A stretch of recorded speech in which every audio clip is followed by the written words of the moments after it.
Hello guys, so this is SA 510 Initial Audit Engagements Opening Balances for CA Final Audit, and CA Inter students can also refer it. So this standard includes financial statement amount and disclosures at start of the period like contingencies and commitments. Like जो last year के closing balances हैं वो इस साल के जो opening balances बनते हैं उससे regarding है ये. इनिशियल ऑडिट एंगेजमेंट्स क्या होती है? Financial statement of prior period not audited. पिछले साल का ऑडिट नहीं हुआ है या ऑडिटेड बाय प्रीडिसेसर ऑडिटर, किसी और ऑडिटर ने पिछले साल ऑडिट किया था, डिफरेंट ऑडिट फर्म के ऑडिटर ने. ठीक है. Objective of auditor with respect to opening balances क्या होगा? जब हम ऑडिट करने जाते हैं ओपनिंग बैलेंसेस से हमारे क्या ऑब्जेक्टिव्स होते हैं? Obtain sufficient and appropriate audit evidence about whether, किस चीज के रिगार्डिंग आप sufficient and appropriate audit evidence obtain करोगे? Opening balances contain misstatement that materially affect financial statement. Opening balances में कुछ ऐसी मिसस्टेटमेंट है जो आपके फाइनेंशियल स्टेटमेंट को इफेक्ट करेंगी. Appropriate accounting policies consistently apply हो रही हैं और चेंजेस जो है अकाउंटेड एंड डिस्क्लोज हो रहे हैं as per AFRF. Obtaining sufficient and appropriate audit evidence about opening balances by, कैसे करोगे? Appropriate accounting policies. Prior period के closing balance correctly brought forward हुए हैं कि नहीं, एडजस्टमेंट्स डिस्क्लोज हुए हैं. आप फाइनेंशियल स्टेटमेंट्स को रीड करोगे, इवेलुएट करोगे audit perform in current period. Specific audit procedures for opening inventory क्या होंगी? Inventory count and reconciling quantity. Procedures on gross profit and cut off procedures देखोगे और procedures on valuation of opening inventory items देखोगे. ठीक है.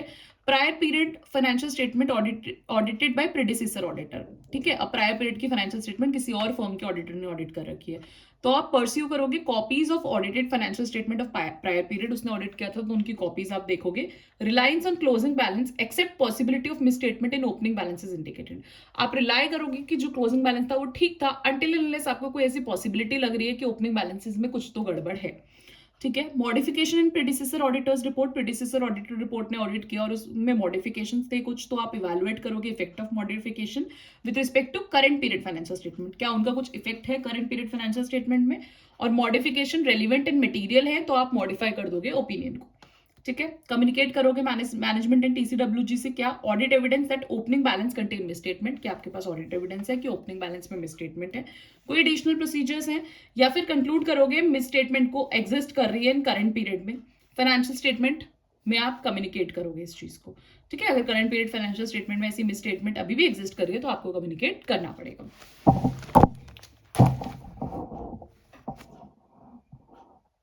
Okay. Then consistency of accounting policies relating to opening balances. क्या consistency होगी? Current period accounting policy not consistently applied. कि जो current period की accounting policy है वो consistently apply नहीं हो रही है. कोई change है तो not accounted properly. क्वालिफाइड और एडवर्स ओपिनियन आप दे दोगे ऐसे 500 में. आप reporting by auditor with regard to opening balance, क्या रिपोर्टिंग होगा? अगर आपको sufficient and audit appropriate audit evidence नहीं मिल रहा है तो आप डिस्क्लेमर और क्वालिफाइड ओपिनियन दोगे. और ओपनिंग बैलेंस में कोई मटेरियल मिसस्टेटमेंट है जो इफेक्ट कर रहा है आपके करंट पीरियड को और आपने अकाउंट नहीं किया है तो आप क्वालिफाइड और एडवर्स ओपिनियन दोगे. So this was SA 510. If you find it helpful, please share with your friends, please like and subscribe, please support. Thank you so much.